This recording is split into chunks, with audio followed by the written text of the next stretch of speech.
Have you ever had one of those moments, where you're just trying to enjoy your day, maybe you're out shopping, taking a walk, or even just sitting with a cup of tea, and suddenly, out of nowhere, you feel it, that urgent need to go?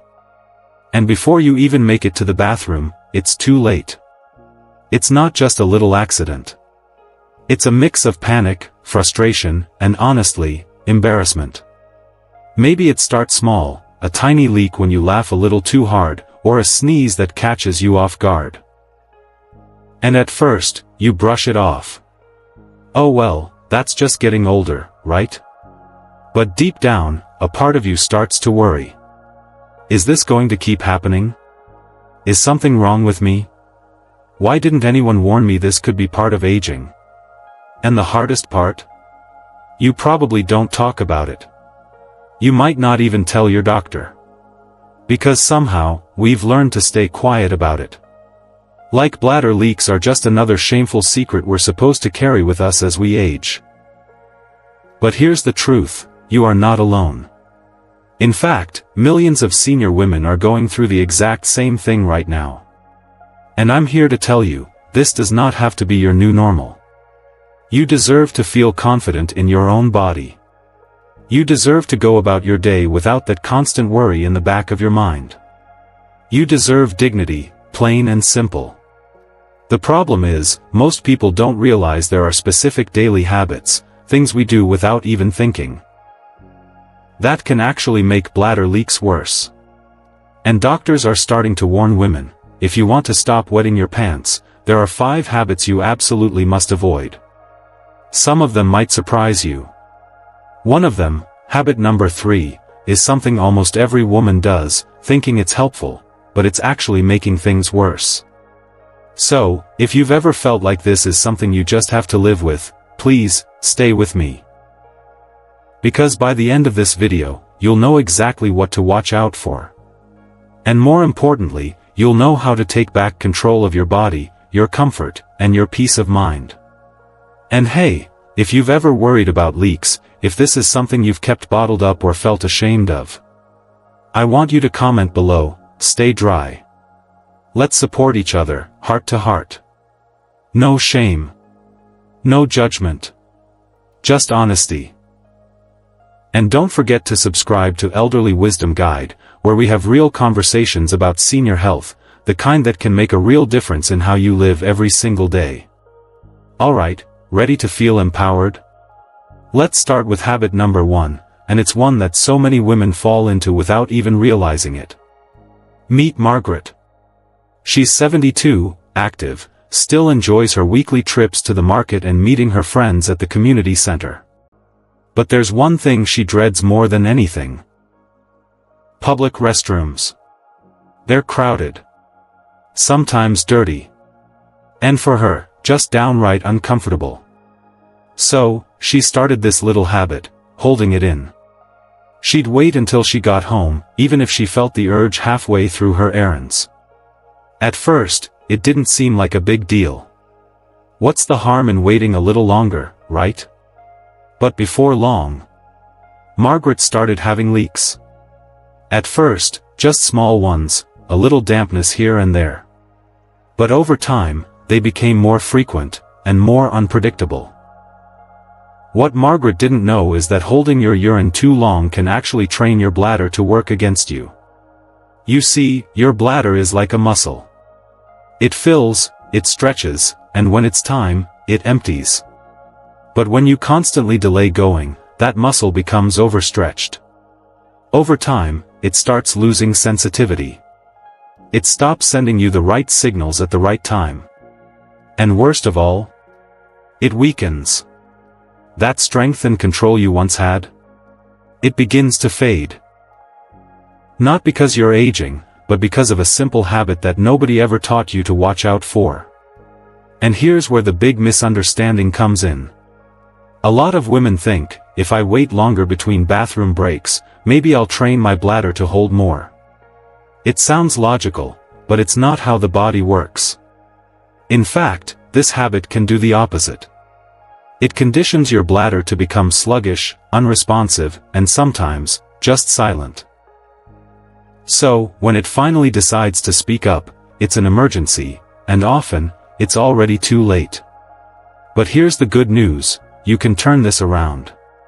You don't have to wait for the urge to go, especially if you're already dealing with leaks or urgency. Doctors actually recommend going to the bathroom every 2 to 4 hours, whether or not you feel that desperate push. Think of it as bladder training in reverse, retraining your body to stay in balance, not under stress. It's a small adjustment, but it makes a big difference. So, the next time you're out and about, or even at home and thinking, "I'll go later," just go. Make it a habit. Treat it like brushing your teeth or drinking water. It's part of taking care of you. Because avoiding the bathroom for the sake of convenience may cost you a lot more in the long run, not just your comfort, but your confidence too. And while holding it in too long can cause trouble, going too often isn't the solution either. That brings us to habit number 2, one that may seem helpful at first glance, but could be sending the wrong message to your bladder. Let's talk about it. Habit number 2, it's what I like to call the just-in-case trip to the bathroom. Let me introduce you to Susan.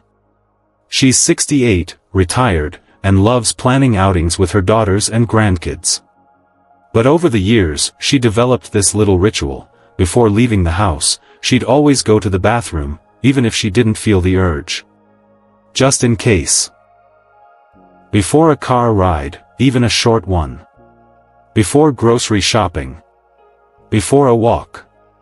Before sitting down to watch a movie. At first, it gave her peace of mind. It felt smart. Like she was staying ahead of the problem. But here's what started to happen. Susan noticed she was needing to go more and more often, even when she hadn't had much to drink. She'd just finished using the restroom and 20 minutes later, boom, that urgent feeling again. And worse? Her bladder seemed to be getting smaller, not stronger. She couldn't hold it as long as she used to. It was frustrating and confusing. What Susan didn't know was this: all those just-in-case trips were actually training her bladder, but in the wrong direction. See, the bladder is like a smart little balloon. It learns from your habits. When you pee before your bladder is full, consistently, your body starts thinking, "Oh, I guess we're supposed to go even when there's only a little bit in there." Over time, your bladder starts sending the "I need to go" signal way too early, even when there's hardly anything to empty. That signal becomes louder, more frequent, and more urgent. You're not just dealing with frequent urination anymore. You're dealing with an overactive bladder. So, while it might seem like a clever way to prevent accidents, the just-in-case habit can actually create the very thing you're trying to avoid: leaks, urgency, and the feeling that your bladder runs your life instead of the other way around. Now I get it, no one wants to be caught off guard in public. And yes, it's okay to plan ahead sometimes, especially if you're going to be without access to a restroom for a while. But when it becomes your default, that's when the problems start. So, what can you do instead? Doctors often recommend keeping a bladder diary. It's simple: jot down the times you go, when you feel the urge, and what you drank. Over just a few days, you'll start to see patterns. And from there, you can start building a healthy, consistent schedule, one that respects your bladder's natural rhythm without overtraining it. Aim to go every 2 to 4 hours, and gradually stretch the time between trips if you notice you're going more often than that without really needing to. Trust your body again. It takes time, but with patience, your bladder can relearn how to wait, just like it did when you were younger. Now, while bathroom habits play a big role, they're only part of the story. Next up is a really surprising one, something almost all of us enjoy first thing in the morning. Let's talk about your daily cup of coffee, and why it might be affecting your bladder more than you think. Now let's dive into habit number 3, and I have to warn you, this one might hit close to home. Let me tell you about Joan. Every morning, without fail, Joan made herself a fresh cup of coffee. It was her sacred moment, sitting by the window, watching the birds, savoring that warm, comforting aroma. It gave her energy, it lifted her mood, and frankly, it was one of the few routines that still felt like hers. But by late morning, around 11 or 12, she'd start having problems. Sudden urges to go. Little leaks if she moved too quickly. And sometimes, she barely made it to the bathroom. At first, Joan thought, maybe I'm just getting older, maybe this is how it starts. She never once thought to blame her beloved cup of coffee. But here's the truth. Caffeine is one of the biggest culprits when it comes to bladder irritation, especially in older adults. It acts as a diuretic, which means it makes your kidneys produce more urine, and faster. It also stimulates the muscles of the bladder directly, which sounds like a good thing, until you realize that this extra stimulation can cause urgency, leakage, and even spasms. And it's not just about how much coffee you drink. Even one cup, when your bladder is already more sensitive due to age, can throw things off balance. That's the part most people don't realize. We say things like, it's just one small cup. But that one cup, every single morning, adds up. Especially when your bladder's lining becomes thinner and more reactive over time, something that naturally happens as estrogen levels drop in senior women. Now, I'm not here to take away your morning joy. Trust me, I get it. That warm mug can feel like a hug in your hands. But what I am saying is this, pay attention. If you notice that you're more likely to leak or feel urgency after your coffee, it might be time to make a small shift. Try cutting back slowly, don't go cold turkey. Your body needs time to adjust. Start with half a cup instead of a full one. Or replace that second or third cup with a gentler option, like warm lemon water, herbal tea, or even a caffeine-free coffee alternative. You don't have to give it up entirely, just don't let it rule your bladder. Because feeling in control of your body, and your daily comfort, is worth so much more than that quick jolt of caffeine. And now, this brings us to something a bit surprising. Because while some drinks irritate your bladder, like coffee, soda, and even alcohol, others are actually essential to keeping your bladder healthy. Let's talk about a habit that sounds harmless. But in the long run, it's one of the most damaging things you can do.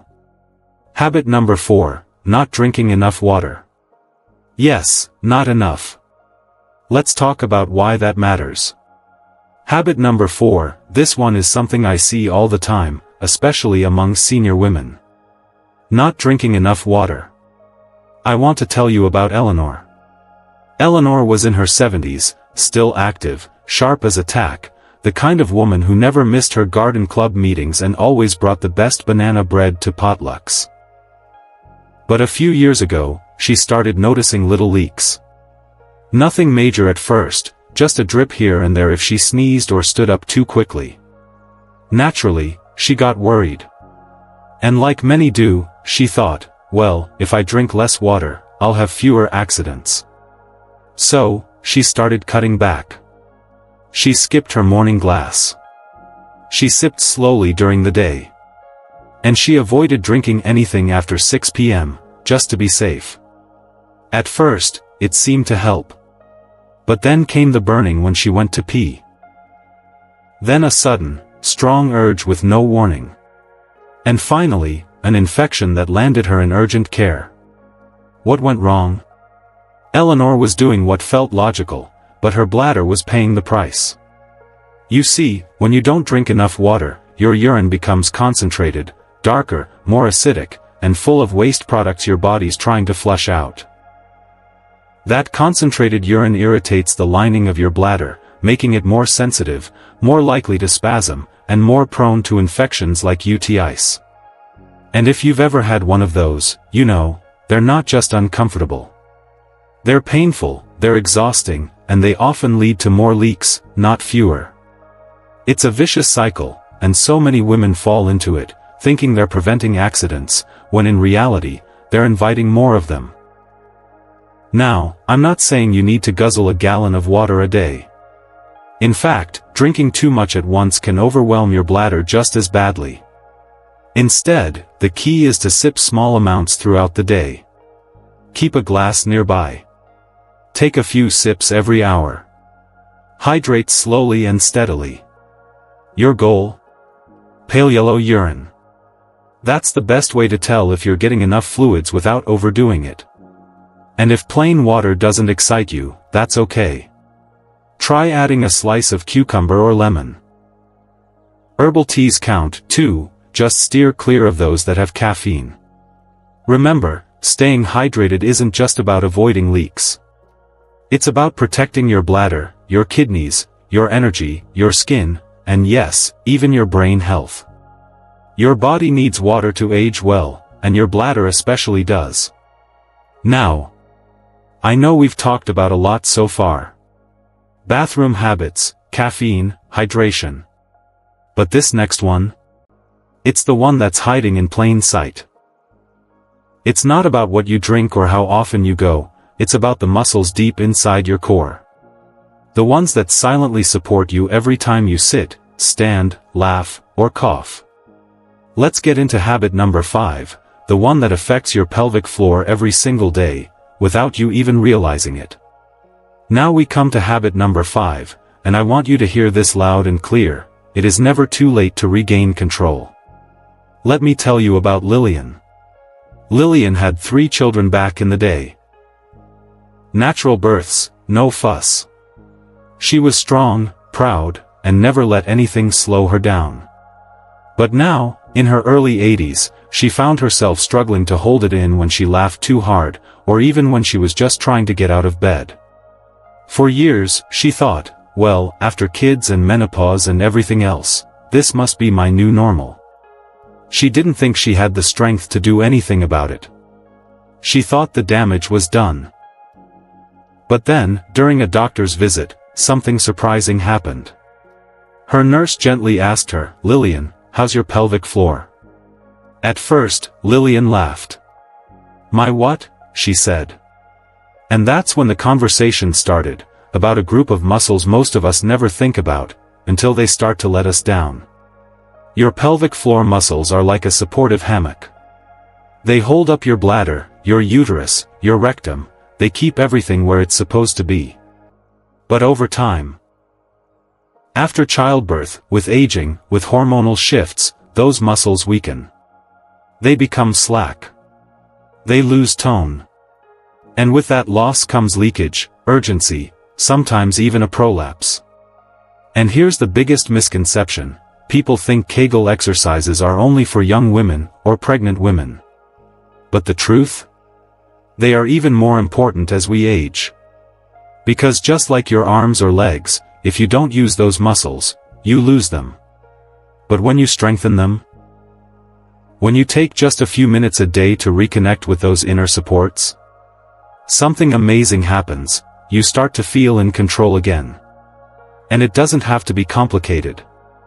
Lillian started small, just 3 times a day, doing 5-second squeezes, imagining lifting something with the muscles she'd used to stop a stream of urine. And at first, it felt silly. But over time, she noticed she could hold her bladder longer. She laughed without leaking. She walked taller, because she felt stronger from the inside out. You can do this too.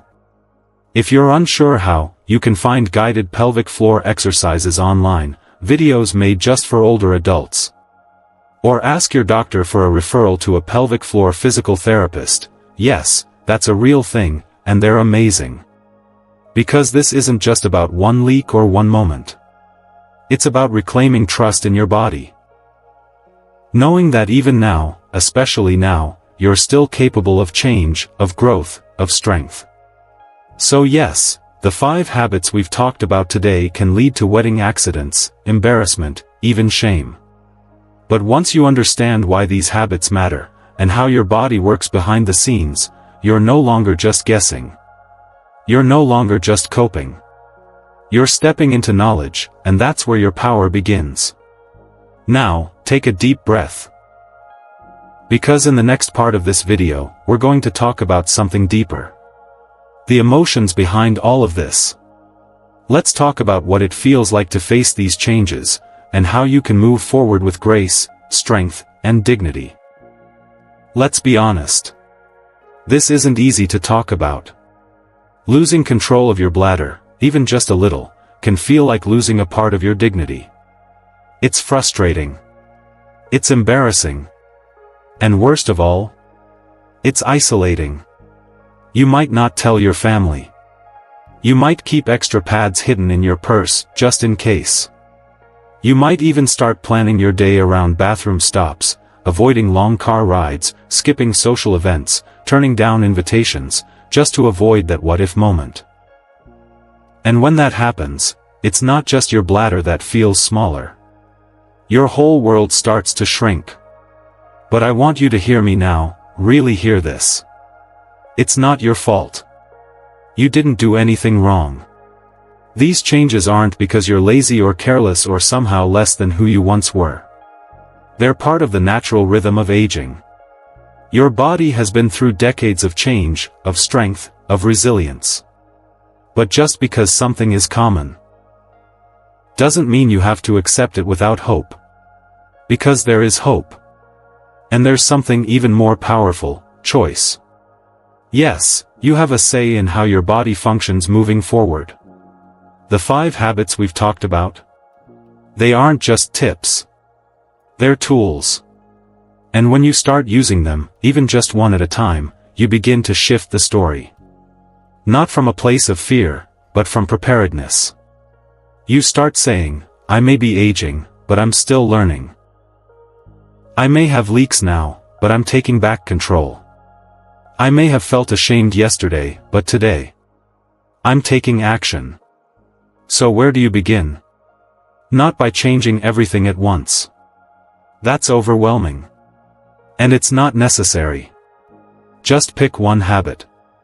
Maybe today you choose to drink a little more water, keep a glass by your favorite chair. Maybe you do Kegels during commercials while watching your favorite TV show. Maybe you make a promise to yourself to use the bathroom every 3 hours, instead of waiting until it's too late. Small steps. Simple steps. Powerful steps. Because change doesn't come from perfection. It comes from consistency. From choosing yourself. From saying, I matter enough to take care of me. And here's something else to hold on to: you are not alone. There are thousands, millions, of women walking this same path. They've struggled. They've leaked. They've cried in silence. But many of them, just like you can, have also turned things around. With patience. With knowledge. With kindness toward their own bodies. So, as you sit here, listening to my voice, I want you to feel one thing above all else: hope. Because no matter where you are in your journey, whether this is brand new, or something you've been hiding for years, you're not broken. You're becoming more aware. More prepared. More empowered. And trust me, there's nothing more beautiful than a woman who refuses to give up on herself. Now, let's wrap this up by going over everything we've learned, and talk about how you can take the next step forward, right here, right now. Let's take a moment to breathe, and bring it all together. Here's what we now know: the 5 habits that could be silently working against your bladder, and your confidence, are: 1. Holding your urine too long. It might feel like you're being strong, but over time, it actually weakens your bladder. 2. Going, just in case. It sounds smart, but it teaches your bladder to panic before it really needs to. 3. Drinking too much caffeine. Even one daily cup can overstimulate an aging bladder and lead to unexpected leaks. 4. Not drinking enough water. You think you're avoiding accidents, but you may be inviting bladder irritation and infections. And 5. Ignoring those all-important pelvic floor muscles. They might be hidden, but their strength shapes how freely and confidently you move through the day. Now, let me ask you something. Which of these habits surprised you the most? Was it the one about coffee? Or maybe you've been holding it in during errands, thinking you were doing the right thing? Or maybe, you have a tip of your own, something you've learned on your journey that others could benefit from. If so, share it in the comments. Because here on Elderly Wisdom Guide, we don't just learn from experts, we learn from each other. Your story, your voice, your experience, it matters. And it might be exactly what someone else needs to hear today. And if this video made you feel seen, if it helped you feel a little more hopeful, a little more prepared, then tap that like button. And hit subscribe to join our community here at Elderly Wisdom Guide. We don't sugarcoat the hard stuff. We talk about it. Honestly, gently, and with care. From bladder health to emotional well-being, this is a space where aging is honored, not feared. Because growing older doesn't mean giving up, it means getting wiser, being braver, and taking charge in ways you never thought possible. So, thank you. Thank you for spending this time with me. Thank you for choosing to care for yourself. And thank you for being part of a community that leads with empathy, truth, and strength. Until next time, stay confident. Stay dry. And above all, stay kind to yourself. I'll see you in the next video.